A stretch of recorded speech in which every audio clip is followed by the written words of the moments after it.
Breaking news at noon. This just into our newsroom. Governor Kemp announcing he's sending 300 Georgia National Guard troops to our nation's capital. It follows President Donald Trump's federal crackdown in D.C. So the governor says that the soldiers will, quote, restore public safety in Washington. The service members will mobilize in mid-September and will be on active duty shortly thereafter. President Trump's efforts to crack down on crime in several cities continuing. Lawmakers in at least 2 states now telling the White House to stay out of their neighborhoods.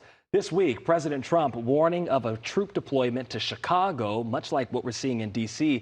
And officials in Illinois say they hear troops could be in the Windy City by this weekend.